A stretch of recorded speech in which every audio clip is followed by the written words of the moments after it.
We're live. We up? We're up.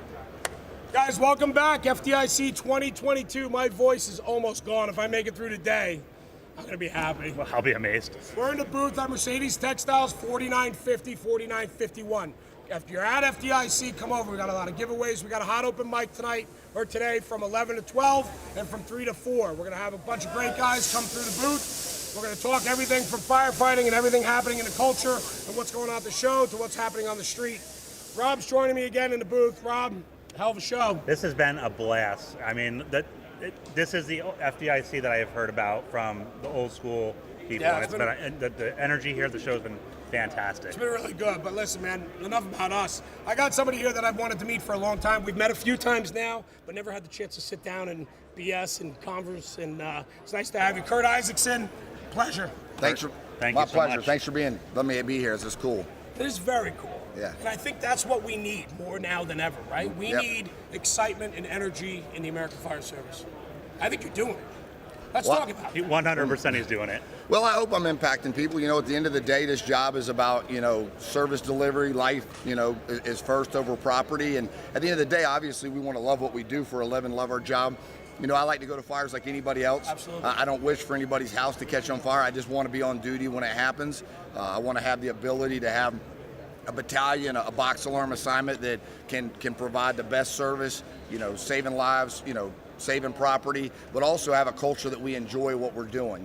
Nobody's here in the fire service trying to get rich. We'd be doing something else out there, and that's just the key thing is it's a grind. I heard that a lot in the last week. It is a grind. You're saying it's exhaustion this week, but what keeps us going and getting through that grind is that passion and that purpose of just that we know that it makes a difference what we do. Like I was saying to Liddy here at Mercedes, I've been coming like the last 23 consecutive years. I came like the year after it came from Cincinnati here to Indianapolis. Never missed a year. I stay all week. But like, I was telling Lydia, when I first started coming to FDIC, that nobody was at hose booths. Nobody was even talking about hose at all. It's really the last 10 years that hose has become something that we understand that, hey, that's important. When I got on the job, people didn't know what brand hose they had. They didn't know what brand nozzles they have. And now we're geeking out on everything from apparatus to nozzles and everything in between. Pretty soon we're going to start naming what kind of water it is. Yeah, right. Well, the conversation going here yesterday in the booth, we were talking about the new Super 2 that Mercedes is launching, and everything's coming down to like a 16th of an inch now, which is wild because we're really starting to get dialed in on how important hose and nozzle packages are. 100%, and at the end of the day, these nozzles up here, they're gonna all react different to every brand of hose, make of hose.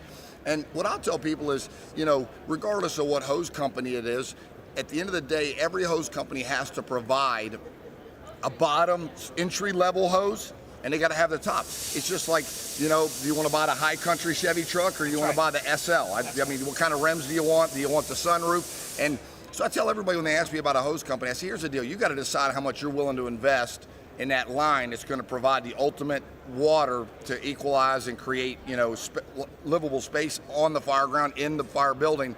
And so people have to start doing their own work too. You just can't take what I put on County Fire Tactics or, what Dennis says or whoever it is that's talking about water delivery. You got to get out and figure, what kind of fires are you going to? What is the fire flow that you want? And then making sure you're using the nozzles with the hose when you're evaluating it. Because, hose can be great. You put the wrong nozzle on, it's not going to work right. That's right, and that's the importance of pairing up packages. If you're buying hose, look at nozzles. If you're buying nozzles, look at hose. One guarantee. This is coming from a guy that has a conference, Water on the Fire. That's right? It. We do. So let's talk about that a little bit. I mean, your culture and love for the job has taken you to an incredible passion for training and teaching. You guys run some of the best conferences, I believe, in the country. I haven't even had the chance to go, but seeing the pedigree of the people and the instructors you bring in and what you bring to Florida and attract people from all over the world to come to your conferences, talk to me a little about the passion that fuels you and why training is so important to you. Well, first, my father was in the Air Force, got in during the Korean conflict, served in Vietnam. My dad's degree in college was vocational education. And I grew up under a father that just believed you had to train. You took the same class 3 times. As a kid, my dad said, if you watch a movie, the 3rd time you're going to see something you didn't see the 1st time in a movie. That's why we go to the same class. So my dad got me into training. And, I was just telling this story at dinner the other night. My first paid job right out of high school, I was a fire inspector, city of Mary Esther, down near Destin, Panama City. And my dad wanted me to be a fire inspector to understand buildings and fix fire protection systems. And then he said, you got to get into training, because if you love this job and you get injured early on, you want the department to want to put you in the bureau of inspections or training type of thing. So I really got it from my dad. Growing up at Midway, we were very focused on training. In the 70s, he was having a Florida State Fire College come up to the Panhandle before anybody else in North Florida was. So as a little kid, I sat in 16-hour Florida State Fire College classes that went Monday through Thursday, 4 hours a night, and that's it. It just, I'm a big believer in sports. And if you're going to train in sports 5 days a week for one game, we ought to be doing the same thing for the fire ground. The difference is, for us, we're not trying to win a trophy. People truly do. It's not a gimmick. It's not to sound cool or cliche. People live and die based on our abilities, our investment. And you don't know when the biggest test is going to come. Firefighters, so many times it's sad, but they think they have the answers to the test until it's time to take the test, and then they don't do so good. And there's no redo. There's no going back and doing it over. So, and I think, I always say, if you're, if the depth of the bench is big and you're at the front of the bench, that's awesome. You want to be in the starting 11, whether it's football, whether it's soccer. That's right. You want to be on a starting team. You want to be at kickoff.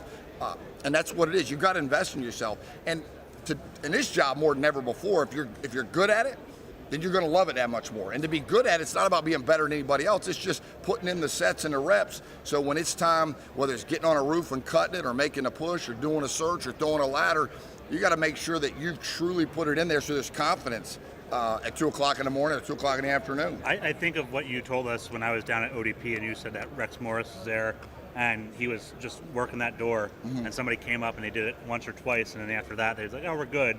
And you said it as that example of somebody who's waiting for that one game, for that one win. He's just going to keep refining his skills even today. 100%. Like every year at ATROC, man, Chief Morris is just unbelievable. When everybody walks away, he still forces the door 6, 7, 8, 9 times. The thing is, at the end of the day, when the sun goes down on Pensacola Beach, every time he's the last one coming in from his rotation, his station, and that's why he's so good at it. That's why he's respected.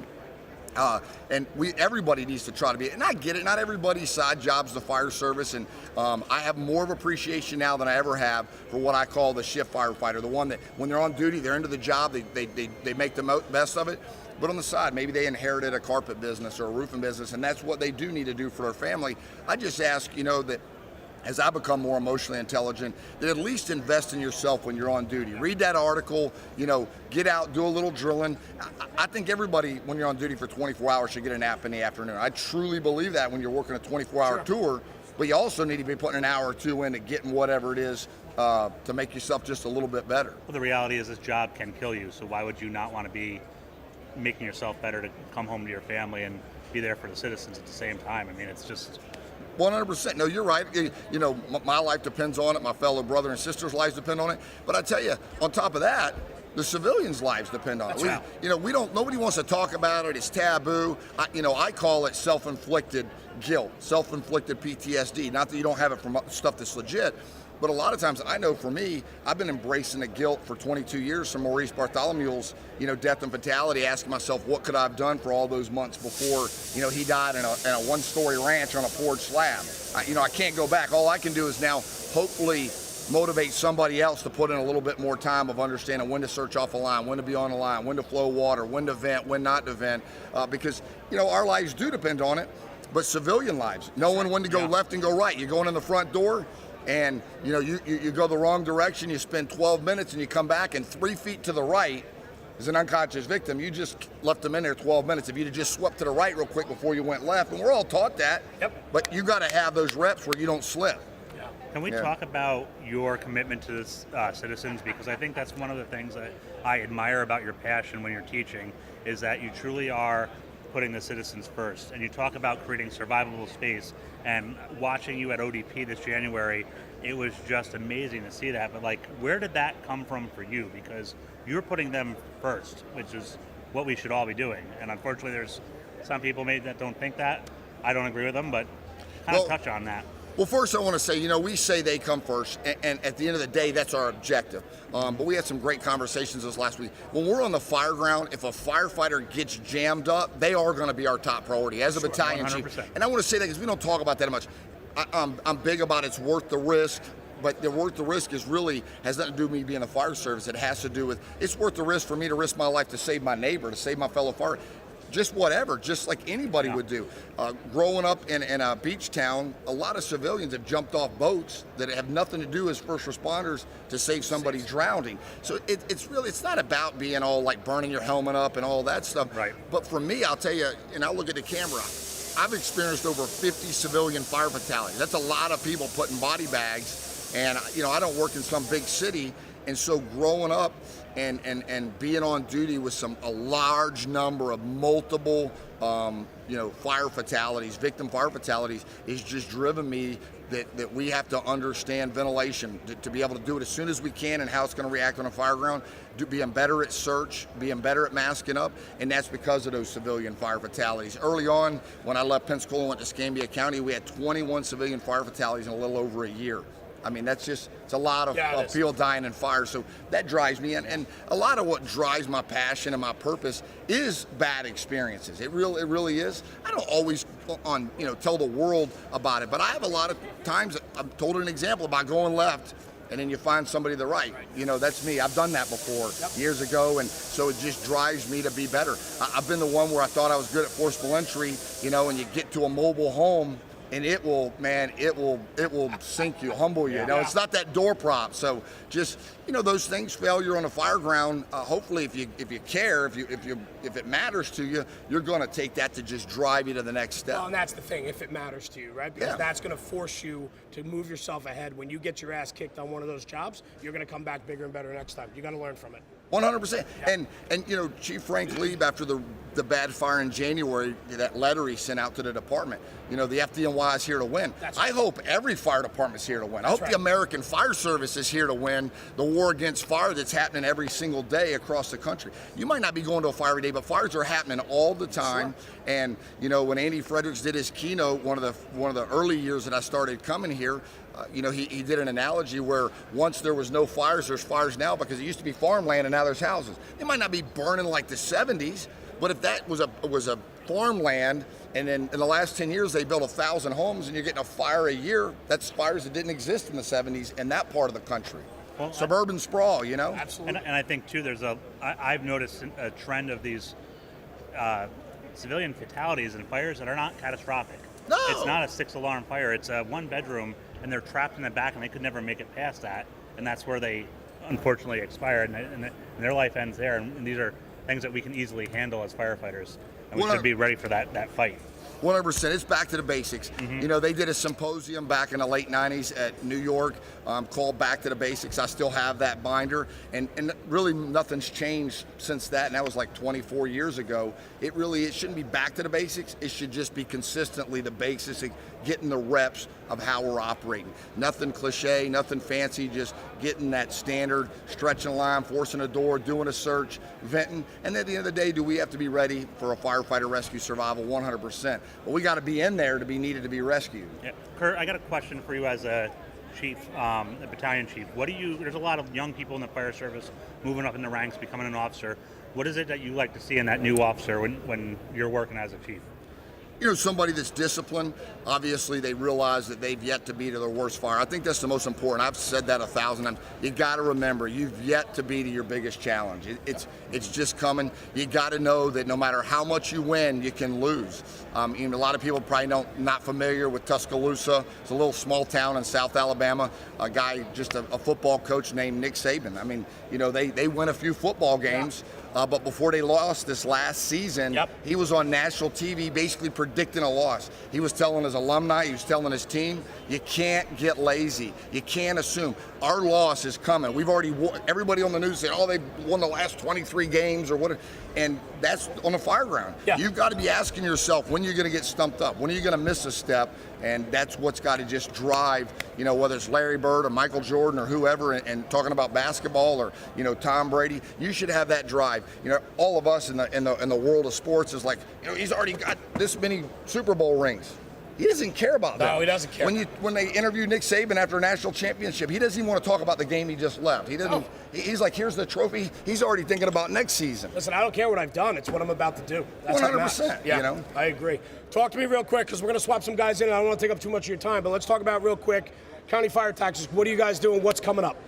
I would say the biggest, thing, the biggest, change as a whole is we are going to do most likely 4 conferences next year. We're still going to have the big one in January that's called the Fire Conference, which is 40 hours, and it's going to have all kinds of different tracks where you may come there and do nothing but 40 hours of engine work or 40 hours of officer development program. We got Chief John Norman coming back for a week for that, and we're going to basically rebrand some of the conferences for people that have been great supporters to provide them something fresh, something new to be a part of it. Jessica's at home right now. My wife's at the house right now. I was texting with her, and she's working on some different stuff for registration, and we have 131 spouses coming the week after next, 500 to the Command Officer Boot Camp. I just want to hop in. That's what I love about it, right? Watching you from afar, I haven't been blessed yet to get down to one of your conferences, but I know how important family is to you. I see it all the time on social, on your Instagram, Facebook. I know how important your family is. But I also know how important the fire service is to you. You've been able to put them together and make it a family affair. I know how active your wife is and how much you love your kids and how much they're involved too. I think that needs to be said, that you can have both. You can have both. You don't have to sacrifice one for the other. It's a mutual sacrifice across the board for your own love, no? 100%. I mean, for us at my house, the fire service is it. You know what I mean? Like it's what Jessica does full time, running CFT and the fire conferences. And my kids have always been involved. We started the fire conferences 12 years ago, so I was not on the road as much. And now we were bringing it was a way too to bring my friends to Pensacola Beach and provide some quality training. And my kids get to stay, at the hotel. But we got COBC in 2 weeks. This August is our last water on the fire.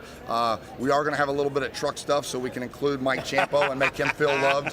And then this December is our last high-rise operations conference. I want to close it out with 10 years with the veterans, the gentlemen that helped build it, who it is, the original, instructors that most of them have been in the fire service 40 years, definitely over 35 years. So we're going to close it out, but the following December, even though we're not going to have HROC, we're going to have a conference called Beyond Minimum Standards Conference, which is going to be about just people that really want to get to be phenomenal at a certain topic. And we may have like a track that's 24, 48 students doing standpipe operations, but this December is the last time we're going to be putting 500 people stressing the building, the system with the salt air. So it's just, one time, sometimes you personally, whether it's the fire service or whatever it is, sometimes you have to consciously close the door on something while it's on top. That's right. And then look to build something new and just move on and change it up and make it vibrant. Well, nothing but up and onward for you. Curt, thank you so much for hopping in and joining us today. Awesome. Truly Thanks for appreciate it. Awesome. Absolutely. Have Thank a great you, Curt. FDIC. Thank you. You too. Corley, you're up. Let's go. Thanks, Curt. Have a good one. Thank you.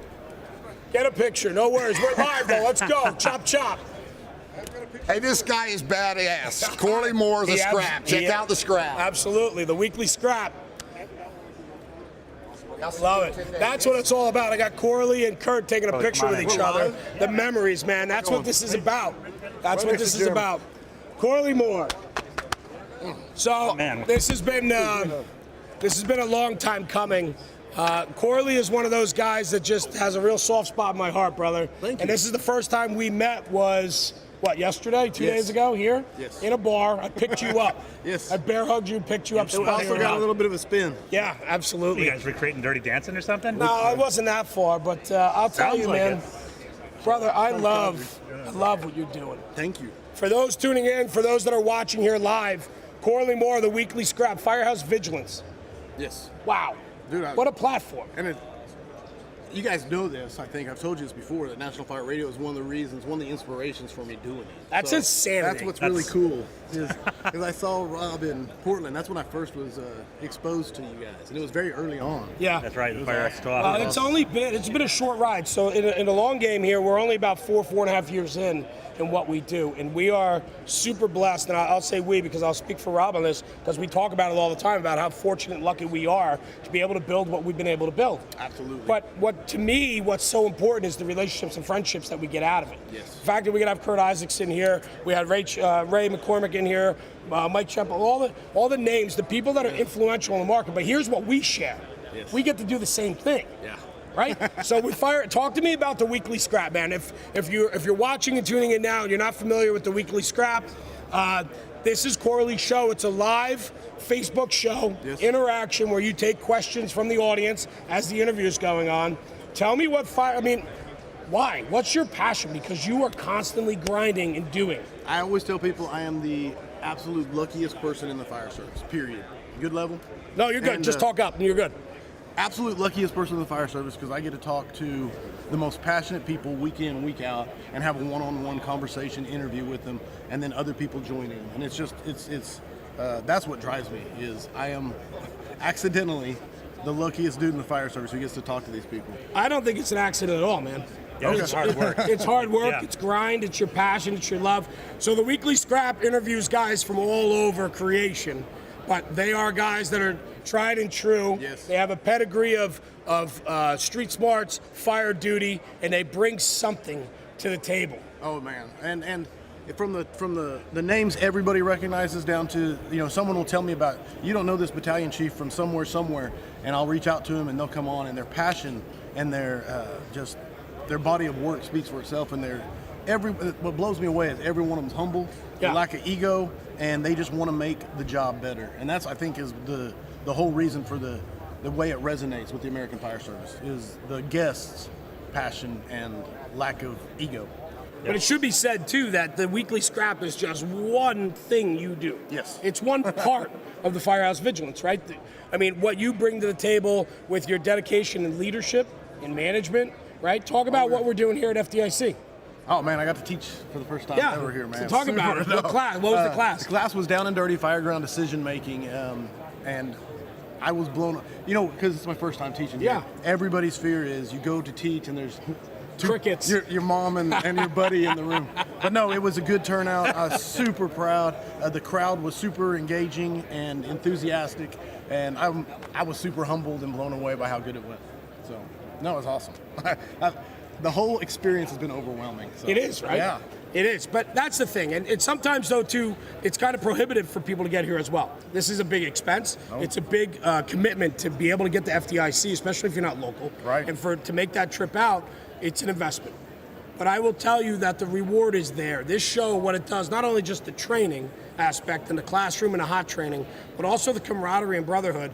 I mean, there's a watering hole 2 blocks from here that every night I've been in there, and probably 100 people in there, and you have a story to tell with them. Oh yeah. How important is that part of the job too? The camaraderie networking of the conferences in general, but just the brotherhood, the camaraderie, I think is the secret sauce, so to speak, to the whole of. People ask, why is the fire service so great? And I think that's part of it. Is we share this bond where you can be. Who is it that says it? I don't want to quote the wrong person. That's right. We wouldn't know if you're wrong or not. Go ahead. No, it's one of his. But he says it's Lasky. It's Chief Lasky. Right. He's like when you're at Disneyland standing in line and you see another firefighter, you're like, hey, yo, bud. Absolutely. And you'll have a conversation. Plumbers don't do that. That's, Right. that's his story, and that's Right. how he tells it. But Right. man, that's the part. That's the secret sauce that makes it such a bond. And so, no, absolutely. I think this is unbelievable. This, everything going on here, but it's that networking and the brotherhood, the personal exchanges and bonding afterwards that really brings it out. And I think that's one of the things that my biggest takeaway from coming to conferences is that you can come here and talk to big city, firefighters. You can talk to the rural fire department, but you'll find another firefighter that is very similar to you with staffing and deployment. And that's where when we're at the bar and we're having that informal educational conversation, and they say, I'm only got staffing for 4 when I'm on duty, and somebody's like, oh, me too. Yeah. How do you handle this? That's where the sauce is. That's where probably you can't put a price on that value of that conversation. No, we were actually talking about that exact topic last night at the district, and it was when you go to a conference, you're either going to come back challenged about how you do things, or you're going to come back reinforced that the way you do things is right. Yeah. It's one or the other, unless you're just completely disengaged. But that's the beauty of it. Like you said, you can challenge you get outside of your own way because you don't know what you don't know. 100%. Let me ask you this. You and I have done a couple episodes together. We chatted, we talk on the phone. Yes. All this. We're going to be doing a project in June together down in Texas. Yes. We're going to be doing a roundtable together where we moderate a roundtable. Looking forward to that. Before you started Firehouse Vigilance and the Weekly Scrap, you were in love with the job, but now you're in a whole different league, a whole nother level, right? So when you think, because I think about that, right? I went You're in from the majors, congratulations. I went from, if you think about that, right? I went from a guy that loved the job and was struggling to find different answers and loving the conversations with the young and old and trying to figure all that out. And that's what got us to where we are today. But my point is, you went from 0 to 100, right? And the process was pretty quick, right? No, well, absolutely. No. So what do you think of that today? Like when you walk around here and people are like, hey, Corley, I watch your show. Hey, Corley, I love what you did. Hey, I loved episode. Oh, man, that's Corley Moore. I loved episode 3,473, right? No, like imposter syndrome is a very real thing. Yes. Very real thing. Because I'm just the guy that talks to bad. Yes. You know what I'm saying? 100%. That's it. 100%. And so, but what I love about that, though, too, is that where I wanted to take this conversation is that humble attitude. Some of the biggest movers and shakers in the American fire service that have innovated over the last 30, 40, 50 years are walking in this building. Right. They teach classes. They're also sitting at the local watering hole or at the restaurants at night that you could approach them, have that conversation, and it's like talking to a brother at the firehouse. Yes. There is no intimidation factor here. And so for people like this young guy, Gage, right here, this guy's a rock star. He was here yesterday when we were interviewing Ray, listened to the whole conversation. Afterwards, we chatted for a few minutes, and his love and passion is just fueling him to want to be here and hear that message. No. And for him to be able to walk this show and talk to different guys that are so influential, holy crap. Dude, it's right? Powerful. You have no idea what the trajectory you've been set on. Right. No. Right. And this, I guess FDIC has existed, but I just didn't get outside my own department until the last few years, because of Firehouse Vigilance. Right. So for me, it's eye-opening too. Right. And so it's a journey for myself as much as, I'm on the same journey. Yeah. One of the fun things that I love about when Rob and I get done with a podcast, I have Rob that afterwards the guy gets off the call or leaves the studio, and I look at Rob and I go, holy shit. Right? Yeah. Who do you have your holy shit moment with when you get off the scrap and you just like crush it, like Curt Isakson, right? He went hard, right? And you had him back, I think, again, right? Oh, yeah, he came for episode 100. Right. Yeah. So that amount of passion wrapped up, when you get off that call, who do you go like, holy crap, who's your decompression? I think it comes to expectations. So certain people have I have a really high expectation. Yeah. Then I have someone else on. I'm like, man, I don't know how this is going to go. Am I making a mistake here? And then, so those ones, when they come in and they're like, they just crush knock it out, man. Then those ones, but no, the decompression. Usually it's when I click that. I'm like, hey, hope the tone stays silent unless it's burning. Yeah. Stay safe out there, and I click end, and then I got to sit back and say, okay, we're clear. And then we'll sit there and talk off air. And that for me is the catharsis. And I tell them, that's awesome. No, it really is. So what do we got going on? Where can people find you if they don't know what the Weekly Scrap is? Firehouse Vigilance. Where can they find you? What do you got next? FirehouseVigilance.com. Jaime Reyes is coming up on Monday, episode 139. Paul Combs is coming up after that. Awesome. May is loaded up. I'm loaded up into July and booking beyond. And so I'm really excited about what's coming up. But yeah, FirehouseVigilance.com. You can find everything there from the swag to the podcast to all the social media, Twitter, Instagram, everything. Listen, brother, keep up that hustle, pal. I'm so happy for you. I love what you've built. I think that you are making the fire service better every single time you put out a piece of content. I'm like the diet National Fire Radio. You're not. You're not at all. Here's the deal. I'll tell you. Jeremy was my best friend that I'd never met, and that's over. So I got to find a new best friend I've never met. Yeah, well, I met Rob. There's a lot better guys than me out there. I promise you that. But I will tell you, man, keep up that hustle, and whatever we can do for you. Dude, it's just a phone call away, man. And I appreciate you so much. Thank you. Good luck with everything. I appreciate it. Ryan Pennington, I want to get Ryan in. Jumpseat views, because I know he's on a hot schedule. Corley, thank you, brother. Absolutely. Appreciate it. Hey, Ryan, come on in, pal. What's up, guys? How are you? Sit. Pennington, what's going Long on? time no see. I don't have to ask you to be loud, because I know you are. So, hello, everyone, and welcome to, this is Jeremy from National Fire Radio. Yeah, that's one of those. That's it. Always says it with an English accent. Hey, right. Man, So- guys, what's up? This is the best thing about open mic, right? We just get to have our friends come through and chat, but we're talking with influential people that are making a difference in the fire service, man. It's amazing. It's absolutely amazing. Who's that? I don't know. We just needed filler. That's why we asked you that. So I'll tell you a little backstory. Ryan and I, from day one, when we started National Fire Radio, really early on, you had reached out, and you had been doing this a little bit longer than us with your training classes and your lecturing circuit and so on. And you teach at all the conferences and so forth. And you have an incredible passion as well, like everyone here. But you reached out very early on, and we're very, very supportive in what we were doing. Why? National Fire Radio has the heartbeat of the fire service. It really does, Jeremy. You came in, and please don't take offense to this. You're boisterous and loud, but the thing about it was, no, it's just a passion. Listen, Really? right?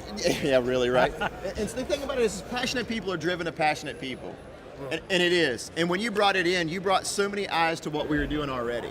So I jumped on board early. You brought me to New Jersey. Yeah. We've been to the studio. Yeah, that yeah, was yeah. fantastic. Yeah. And I think passionate people are drawn to passionate people, Rob. I mean, you and I speak like teenagers a lot, so I think it's the passion, really. It's fun. The thing It's about it is the American and the European Fire Service is we have a core group of individuals that are designed for service, and service to community ultimately is our goal, but we have a lot of fun along the way. I mean, the brotherhood and sisterhood is alive. I mean, we jumped on Clubhouses, we jumped on Facebook Lives, and I don't know, I guess it's just mutual respect. It was early and often. I started this stuff in 2009, believe it or not. So what's that? You're like the OG. I am the OG. Yeah. I'm long in the tooth, got the white hair coming up. Yeah. And I don't know, man. It's just a passion. That's great. That's great. I mean, it fuels me because I hear it in your voice every time we talk. Yeah. You know, there's a lot of ribbing, but there's a lot of support for one another too. I love it. I mean, what's next? What are you up to? Man, I tell you what, I've kind of shut down the podcasting stuff because COVID's really made us refocus our center. And I talked to Rob about this a couple times. I had to refocus back on family. Yeah. And I think that's what COVID brought back to us is I kind of shut down at the national and international level and brought it back down to my firehouse, my family. I got promoted to captain, so now I'm the boss. God forbid the people have to work for me, Rob. We have a good time. But I had to bring that focus from the national spotlight back to the local spotlight. Mm-hmm. So now the Engine 8, we've got a good core group built. We're building rookies. I'm taking care. I became a grandfather. Congratulations. I know. I was gonna say, so now I'm a pappy. So Yep. I've kind of had to, I tell you, COVID really made us stop back and think that you and I stay on the road a lot. Yep. I mean, right? Because we're so passionate about our topics. We're so passionate about the people, Rob. So being able to step back for a little while and spend a couple years at home, it's been fantastic. That is the one thing that I love. It makes me smile every time because Ryan is like, he will just, hey, it's poppy time. I gotta go. And Right. he's out. He's hanging up the phone before you're even saying goodbye. And I'm a girl dad. Sorry, guys. I'm in straight No, I up got a it, man. girl. I'm the same way, man. Absolutely. So, I mean, I'm ready to start getting back out. I'm ready to get back with the microphones. You and I talk ad nauseum about this stuff.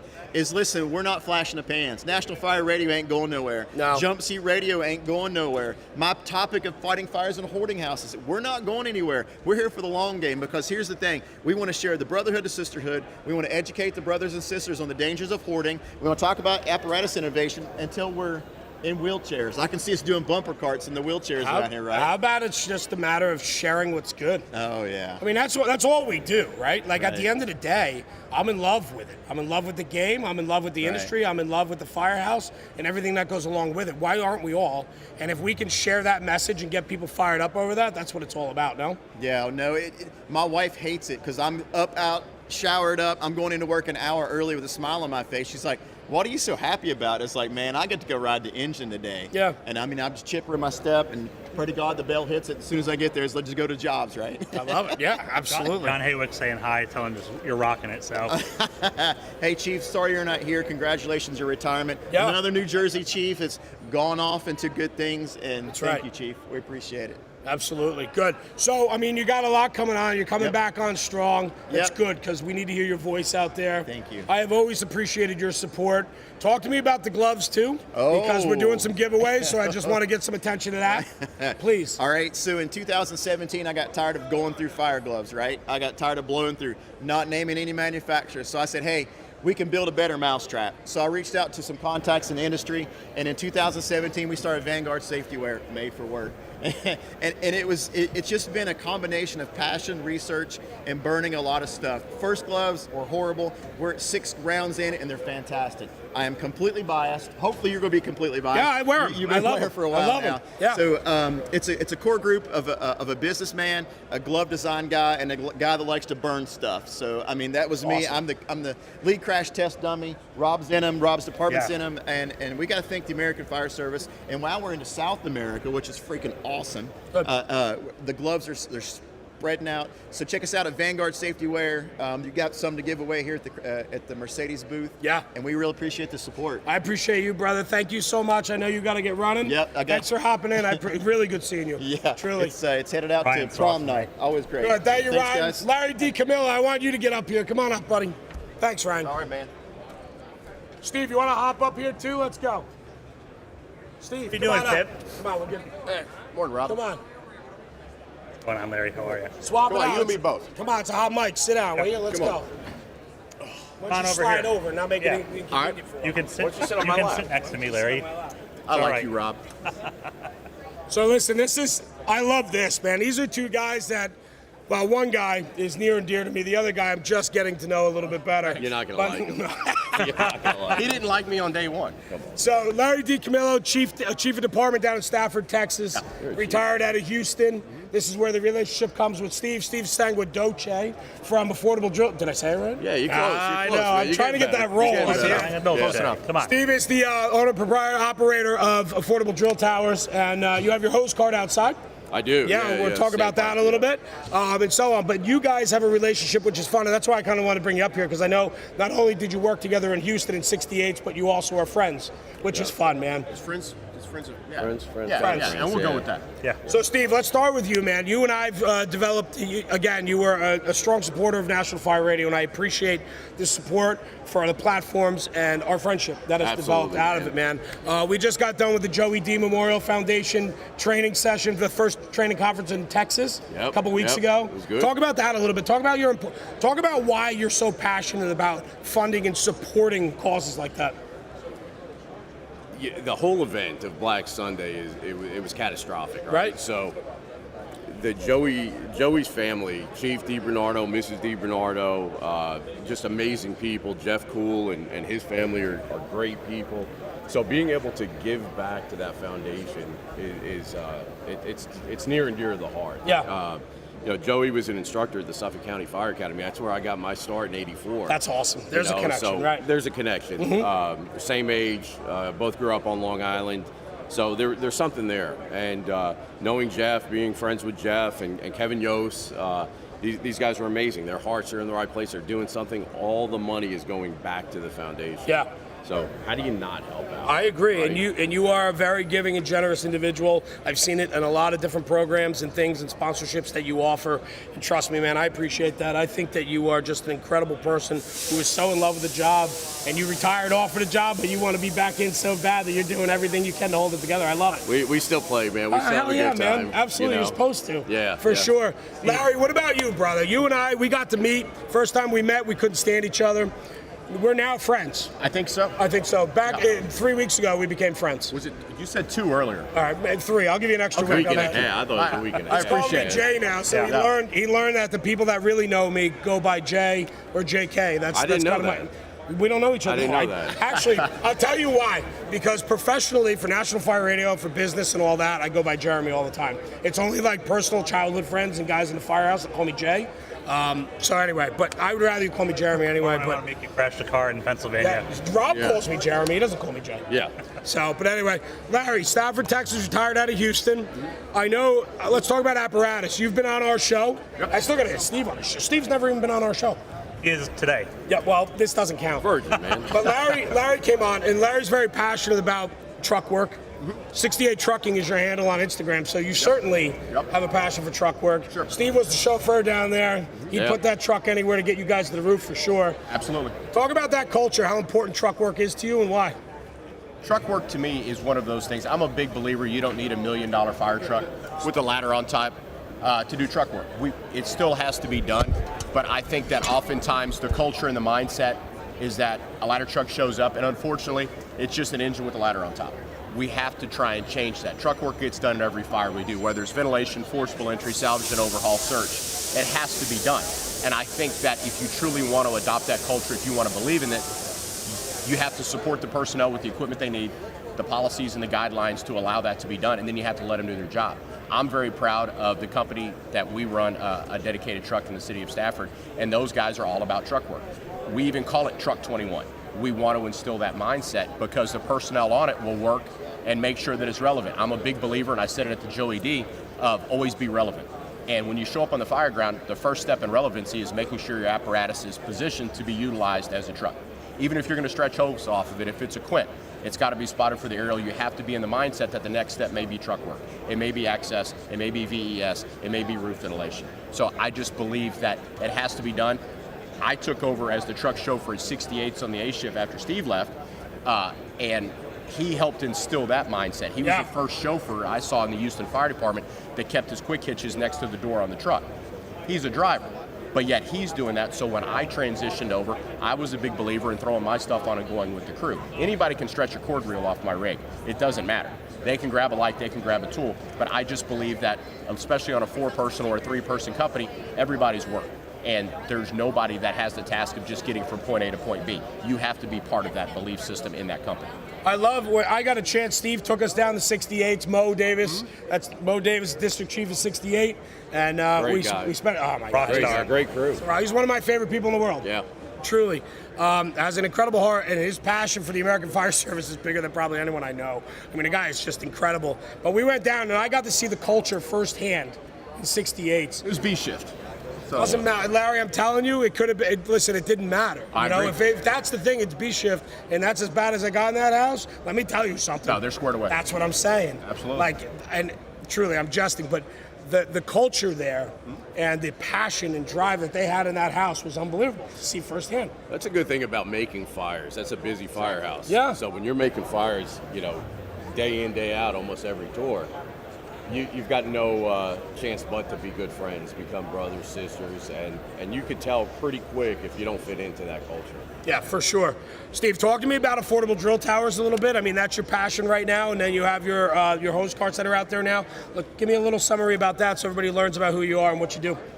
So basically, I'm offering a solution to the fire service to give them a drill tower. It's not brick and mortar. You've got to use your imagination a little bit, but you can do everything with the exception of live fire training on it. And you guys have all seen that. You guys have all taught on it and walked through it. So anything from VES to, you know, cutting holes in roofs to stretching off standpipes, confined space through the floor, through the stairs, you name it. And the tower gives you an ISO credit for a training ground. That's right. Thanks, Rob. Like, that's a big plug for people that are out there. You can, for sure. Yeah. Okay. One of the other things, too, that I like about the tower that you've done, and it's what really I've kind of learned in the last 6 months, is your ability to use the standpipe. Right. Because most people can't use a standpipe, and I think probably half the American Fire Service might even be using it wrong, but you're able to provide a standpipe that's working on your drill tower, not only with the standpipe, but some with pressure reducing valves, which some people may find the first time either on your tower or in a building. That's right. And they have no clue how this thing works. Yep.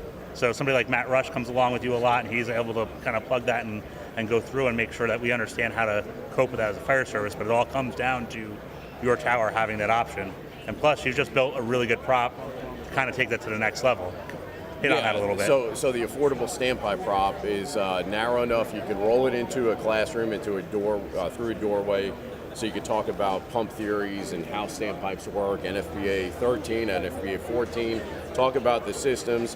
When is a PRV required, and so it gives them that availability. And you talk about it in the classroom, then you roll it out to the parking lot. You pump into it. You can customize any of the discharge outlets. You can customize the FDIC. So whether you want a Siamese or you want a 5-inch intake. Doesn't matter. We'll customize it for you. And I think the cool thing that I liked about it, when you talk about imagination with your products, you can take the standpipe prop to already built tower. If you have a fire training center somewhere, and maybe the standpipe system's broken because we left water in and it froze and now it's not working, but we can stretch from that, ground floor and simulate that we're going to the floor above from there, which is beautiful because now we don't have to worry about breaking anything else. Yeah, there's couple major urban departments, which I'm not going to name, whose standpipe systems are out of service. They're either broken or they had freeze damage or whatever, or just very, very old, and you know, we've quoted them to them, and they're in the process of purchasing them. So yeah, even urban departments, and it's not only an urban tool. I mean, most people think standpipes are for high rises only. This is a one-story building, and there's PRVs in this building. Yep. So I think as Steve Robertson said one day, it's like the Home Depot is a high rise on its side, right? That's right. You know, so That's right. you're still going to have a standpipe that you need to connect to. You need to know how to do that. So. Well, Absolutely. and to jump in on that, I don't have a dog in the fight, but I saw his prop outside this morning, and what I liked about it was the portability. You can buy one, and literally you can take it from district to district, quadrant to quadrant, and you can do that. Or if you want to have them, from a price point, and I'm not telling you what Steve's pricing is, but they're affordable enough to where you can have multiple ones in service in a city. Oh, for sure. To make sure that reoccurring company level training can go on without having to go all the way to a centralized academy. That's the one thing I like, right? Even with the drill tower and the hose prop, right? They're both multifunctional, right? I mean, you think of a drill tower, right? I just want to circle back to the drill tower real quick. You think about, you know, how versatile is it? Well, I've used it, we've operated on it, we've run conferences on it, and you can do anything and everything with that drill tower. So versatility, it's not just a tower that's traditional on a fire ground or training ground. There is so much more that you can bring to the table with it. So, Steve, thank you. Where can people find affordable drill towers? How do they reach out? AffordableDrillTowers.com. We're on all the social media channels. 844-55 Tower. Awesome. 844-55 Tower. Awesome, Steve. Larry, you and I, Larry's an apparatus nerd like me. Yep. National Fire Radio does the apparatus innovation segments. It does very well, sharing tips, tricks, and hacks across the country about how people do it. Sure. People build it one way in Texas, I do it a different way in New Jersey because it might be a regional thing or it's because I didn't know how you did it. But now that I do, it might be better than the way I do it. Oh, absolutely. Talk about the importance of apparatus builds and then some upcoming projects you and I might be working on. I think when you look at it, this is, I like coming to FDIC. You see a little bit of everything that's out there, everything that's new, things that are being re-engineered. And just here in particular, I think that, you know, I haven't seen a square bucket yet on a tower ladder or a ladder tower here because Captain Dugan and I had the argument / discussion about tower ladder versus ladder tower. But I think you're seeing the industry is starting to go to corner cuts on almost everything when it comes to buckets. Right. I think that there's some trends in the fire service that we like to put everything we can in the bucket. And I think that from an apparatus specification perspective, I believe that more is not necessarily always better. I think that if you can lighten up straight stick aerials on the tip, you can narrow the profile, you can reduce long-term damage, you can increase usability, and at the same time too, still hit the functions of what that truck's supposed to do. Tower ladder buckets are just increased acreage that sometimes we feel compelled to have to put a lot of stuff on just to take up the space. There's certain things you want to have in a bucket, but at the same time too, it's not something that you always have to. Obviously, a major manufacturer came out with their own tiller here. That, to me, when I turned the corner and I saw it, was very impressive, especially with their aerial design, to use it in the tiller format. So I think that there's a lot of things that regionally may work. You know, you may have water supply dynamics that I don't and vice versa. But I think that sometimes, I think we've reached a bubble in the market where the overcomplication of apparatus is starting to see its zenith, and we're now starting to go back down to basic work trucks. I agree with you. The Detroit 100%. truck over there is an absolute work truck. Yep. It's there, it's meant to do a job, it's not meant to do 8 jobs. And I think that ever since the advent of the Quint in the American Fire Service, we think we can put everything in a box. And I just think that the simplification of apparatus is what the trend is now. Beautiful. Larry and I have been talking. We're going to, the apparatus innovation segment on National Fire Radio is going to become its own show. And that's going to be a post-production piece that will be released once or twice a month, where we're going to tackle different topics and really deep dive into it so we can educate the consumer, because a better educated consumer is a better buyer and a better builder of their products. So it's good. Guys, thank you. I'd love to have you up here all day, but we've got a couple other people I want to bring up. Steve, thank you. Larry, thank you very much. I appreciate you guys and your friendships. Thank you for hopping in. Pip, you want to hop in real quick, bud? Thanks, Steve. You bet. Come on in. It's not that bad here. You don't need a vest. What's going on? This is crazy. It's rough out here when you're touting fitness for a bunch of firefighters. You have to protect yourself. You know how many cushions? I'm sorry. Well, we know you like to. At this point. Tucker Tucker's in coming here. in. Get Hold on, I'm Tucker coming in over. here. Tucker's the ultimate fitness guru for sure.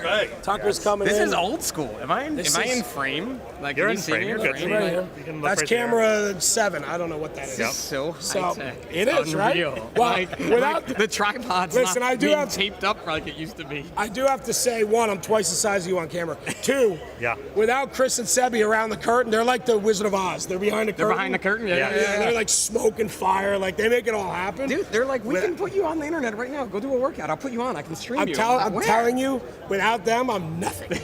We are nothing. Isn't this bigger than our first studio? The whole thing is. The whole thing. I'm telling you, there's no tape on the tripod. I'm so happy There's right better now. bathrooms for We sure. do need to. Bathroom is There's not a, where's the poker table? We do need to say this too. Mercedes Textiles has hosted us in their booth.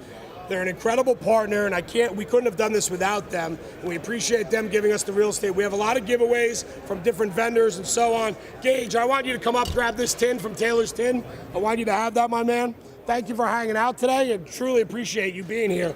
But this is what it's all about. Lydia and the crew and Jamie from Mercedes Textiles trusted us enough to allow us to be here to share some real estate, talk about their Super 2 launch from yesterday, their new 2-inch attack line. Just doing a couple things here, a couple housekeeping things, but it's important to talk about because in the American Fire Service, collaboration and partnerships is what matters, and that's why you're here too, my man. Isn't it? It's crazy, right? It is so crazy how far we've come with this. Like, So Pip, a little backstory. Pip's a fellow New Jersey guy. Hit it off a couple of years ago. We became friends outside real of this. friends. Yeah, real Like, friends. not just social media friends. Right. But through that and your connections with 555 Fitness, right, and so on, and now you have another project going too that we could talk about as well. Whole new project out there. But it's exciting, man. What do you think of the show? It's amazing. You know, it's good to be back. Yeah. I keep telling people, like, I just saw you last year, but really, it was like 3 years. I can't remember when it was, and I don't want to talk about that. It was last year. Right. But it's so good to be back out in public. And for what we do with 555 Fitness, with the fire service, and with engaging people, it's just so great to be able to do that again and to show people new fitness products, show people how to use them, talk about them, and see. I mean, you guys were just talking about bendy trucks that are brand new and curved buckets.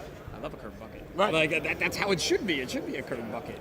Talk about 555 Fitness because maybe some people don't know the platform and what you guys do. Yep. Absolutely. So 555 Fitness is a not-for-profit all about making firefighters, police officers, EMTs, paramedics, dispatchers healthier. You know, over the years, we've used social media to put out free workouts. We've kind of taken a little break of social media right now, just the way life is. But you can go to our website and find resources on nutrition, find resources on workouts you could do in the station. We have 343 honor wads for the firefighters that lost their life on 9/11.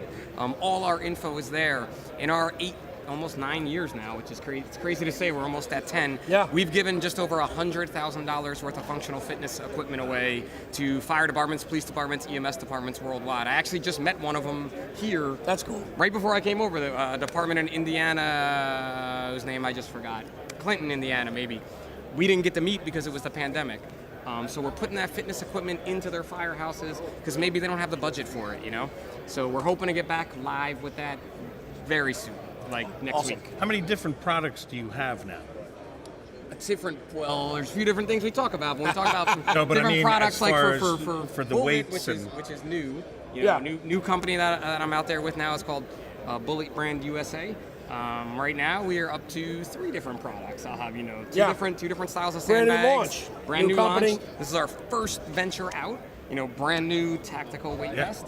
Can carry a plate. Are you wearing that like the whole All show? the time. Pretty much, yeah. Every time I 20 see him, extra he's got pounds it me. on. Nice. 20 extra pounds. Nice. Just for you. But it's good too because I'm getting my steps in, right? Yeah. Getting my workout in. I did not wake up this morning and do any workout. Yeah. Maybe if someone saw me last night at a bar or two or something like that. Making sure you're feeling all right. And it's a little rough. It's hard. So when you come to the shows, we do like to usually try to get a group workout in. This show, it just didn't work out this time the way everything was. But what am I doing for my fitness? I'm wearing an extra 20 pounds. Yeah. And I'm chasing you around trying to find your Trying to voice, keep bro. up, pal. That's it. It's hard. Listen, It's for a hard. big guy, I move. You do. And last night he came and jumped in front of me, and it was almost like he was slamming a basketball. Like all I saw was him coming down in I front of me. couldn't figure out why I was so sore this morning. Because the he picture's he clear. took a massive He was doing leap his best over, Jordan. like, Listen, you know, just for Wawa the Street. just for the record, Terry's right off camera. My beautiful wife. She'll tell you I'm fast. For a big guy, I You're move. fast? I Really? move. Like Terry, let's no. Slow it down. We're talking about running. We're talking about running. Is this sprinting only though? Like 20-yard dash, like NFL combine? Just No, I can make it. Like I can do a lap here, no problem. like you do a 400. We Yeah. can do a let's do it. I mean, Let's we do can it. do it if you want. You I want mean, to do we it? can see. I mean, it We'll would be do it. You wanna interesting. run a lap? I'll run a lap. We'll definitely run it. I'll run a Chubby, you lap. got to chase him around Carrying now. the hose. Jeremy carries the hose. I'll wear the vest. It's fair, I think. So what else is new? So you got Bullit. That's exciting for you. Bullit brand is very exciting. You've been doing this a long time. I mean, the importance of fitness in the American fire service is paramount. Yes. Right? And that's me talking. I mean, I carry a few extra pounds, but even when I was in the best shape of my life as an athlete in high school and college, Carried a few extra pounds. I always right? carried a few extra pounds, right? But I was in the best physical and mental health I ever been in was back then. I still carry extra weight, but I can still move. You know what I mean? So movement is key. Yeah. We were just talking this morning with a group of tactical rehab type folks that are helping you out after you get injured to get you back on the job. And they don't even want to address fitness when they start talking to firefighters and police officers. They want to address movement. Yeah. Let's get you moving appropriately, because that's what we do, right? We're reaching for things. We're bending down. We're Flexibility. Up, we're there. Your flexibility, and there's loads of different ways you can combat it, but that's what you have to look at. Then the fitness comes next. They were saying how they would rather teach someone how to get up and down off the ground than give them a 300-pound back squat. Because being able to just get up and down off the ground, that's what you're doing in the fire service. You're getting up and down off the ground. Right. You're not back squatting 300 pounds, although it's cool when you can do something Sure. like that, right? Sure. The guys from Thompson EMS came out with a strap to help with lift assist, and in a video he did a whole thing on movement and showed where it was that we get our back injuries from. Yeah. From moving forward, but it was a perfect camera angle to see how that injury happens. You need to be in that plane. You need to Right. be in the athletic position. You need to have your feet set on the ground. You need to be lifting with your legs and your whole body. When you go, we send someone to EMT class, right? They're in EMT class. Lifting and moving is a 3-hour lecture. And maybe they bring out like a Reeves or a stair chair. An old school Furno. And they put the smallest person in the class, and they go up a stairwell that's in a fire academy that's huge. Let's think about EMS. Let's all be honest with ourselves here. Lifting and moving is 90% of the EMS job. Yeah. Everybody wants it to be, I'm drilling IOs, look at me go, here are double guns and things like that. No, you're lifting. I have no idea what any of that and meant, by the way. Know what I meant? I know, yeah, I got you. You got you. I'm geeking out over the I know, EMS I know, stuff, I know, which is I know you very are. weird for me. I know you are. But so that lifting and moving, right? That's where we're getting these injuries. And it's somebody who's between the bathtub and a toilet. Yeah. They probably don't have any clothes on, and this is not a. It's not a pretty look. It's not a pretty look. It's not on No. a test. And when we talk about Bullit brand products, when you're training with sand or with rubber mulch or pea gravel, and you're grabbing onto that, you're working on your grip strength. But it's just like grabbing a person. Yeah. Right. It's moving. Like when I grab your arm, it moves. Grab my arm, it moves. Same thing. Firefighter rescue. Oh, you got big guns on. Yeah, okay. I It's a big totally shirt. did not This was mean the to worst insult fluff ever right there, but okay, I got it. Anyway. Think about dragging a down firefighter and grabbing onto that gear. You need that grip strength. You need to work on that. Huge thing that we got going on. Yeah. Working on my man Nick Dingus and Vanguard gloves too, throwing those in. Yeah. Get them in the mix, man. Get your gloves on and start absolutely. working out. What's a real quick back pocket trick for everybody? You have the plate carrier on, you're walking around with it. This is something we can do in the station to kind of enhance our workout, even if it's just moving by walking. Let's speak on that a little bit real quick. Hit the stairs. You know what I mean? You just want to move. There's days where, now that I ride on the car, I'm wearing the white shirt. I'm not working out and getting sweaty and then going out on the car and having to do that end of the job. Right. So I could throw this on over my white shirt and just walk up and down the stairs. I feel like I walk up and down my Firehouse stairs 90 times anyway. Like, I'm not a big step counter like some people do. Right. If that's what you do. I don't pay attention. But super simple. Get a plate carrier, 20 extra pounds, start walking up and down the stairs. Awesome. Nice and easy. All right, let's say we're on the job and we get a call. How fast can I get that off? Really fast. Velcro. Your muscle. So good. Come on, So this is good. the hand strength we're talking It's about. off. Yeah. Okay. That's it. It's so good. Okay. That's a big part of this is that Velcro. This vest will hold 40 pounds. So for your CPAT test, you can get a 20-pound plate in the front, a 20-pound plate in the back. What I have inside of this vest is a 10-pound sand plate or a 9-pound sand plate in the front and a 9-pound sand plate in the back. So this isn't metal bouncing against my body. Got it. This is sand touching Yeah. me. Even more comfortable. Now, what kind of bullets can that stop? Does not stop the bullet. I'm very sorry, Rob. It's all right. Non-ballistic use only. Non-ballistic use. Hey, I got it. So we're good. All right, so listen, what's next for you? Where can people find you? You got a lot of different things going on. I'm all over the place. I know You that. can find me on National Fire Radio, hopefully again sometime. Boy. Wow. Is that a Hopefully. dig? It's a little bit of a It's not a dig. That's They seem to keep doing things on my shift day. They know my calendar. It's like, oh, come here. I gotta work. Like, We will get that going again for So sure. always best places to find me: Instagram 555 Fitness, Facebook 555 Fitness. On Instagram I'm 555 Pip. Reach out. It's probably the easiest platform to find me. Totally. Bullit-USA.com and on Instagram Bullit_USA. Awesome. Check it all out, baby. I appreciate you, brother, Love you for guys, coming. man. Love you, Pep. Thanks for joining us. Ricolas, man. Yeah, I can't- well, we I got one used more to have a session this voice, huh? afternoon. I want to grab the boys from Shut Up and Train real quick. I want to bring them in and just sit down with them for 1 minute. And come on, get up here. Let's go. How are you? Hello, hello. All right, Ron. Hello, hello. Come on, sit down. We got a How couple are we minutes because we're doing? getting tight on time. I still got to get a couple other people in here, so no worries. So hop in real quick. Let's talk about it. Shut Up and Train. Mm-hmm. What are we doing? Oh, we're doing What about some the good name? things. I always wanted to talk about the name. So, the name matters. That's this guy. That's He me, came yeah. up with it. It started back in 2013. It was just pretty much of a joke, sitting on a fire scene. I mean, on a drill ground. And guys just talking shit. Yeah. And you're just like, you gotta knock it off. Like, can you guys just shut up and train? Like, seriously, just shut up and train. I love that. And it just stuck. And we're like, all right, we're gonna put it on a Facebook group, and we have blown up from that point on. Started as a fantastic. hobby, just a Facebook page, and So we got what? came around. New Jersey, Florida. What's the connection? yeah, Right? Yeah, childhood friends. We grew Yeah. up together, same firehouse together. I chased a girl to Florida. It worked out, so everything's Oh, hey. it's still good. There you go. Yeah, went to Florida, started my life, became a career fireman. Good. Been there 15 years. Good. What do you guys have like a forte, like something that you like to narrow in on that's like super important to you guys? So yeah, We're all over the place, but the biggest thing that we're working on is our flow testing. Yeah. So we're starting to get into that. This is his baby, his dream, his idea. Me myself is more operations and dirty down RIT. Got it. You know, down and dirty RIT operations, stuff Sure. like that. I love stuff like that. But the big thing that we're working on right now is our flow testing. Okay. Yeah, our You flow know. testing program. I started out with doing intelligently aggressive engine, like hose management Yeah. classes. We kind of moved on from there, going to the conferences and seeing all these great people that show up, taking our classes and stuff. And then FDIC 2019, we came here, and my Bobby here, he was the chief of the department back home. Yeah.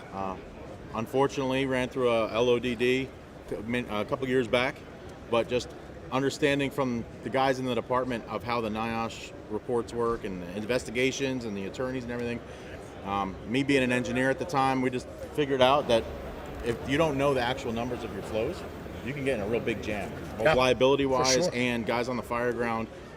The big thing with the engineer is tell me when you need more, tell me when you need less. But if you don't know your friction loss, you don't know anything. You don't know your flows, you don't know your discharge pressures. So we come together with our friction loss or our flow test program. We throw a flow meter in the supply side.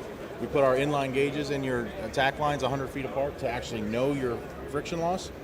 Pitot the end to 50 psi for the hand lines, and then we come together with Taylor's Tins is now making our metal sign flow chart. Nice. So everything's set out. All the engineers in the department are able to pump similarly. They just need to know how to read the chart, and it standardizes everything, Yeah. and it helps with the liability of the department.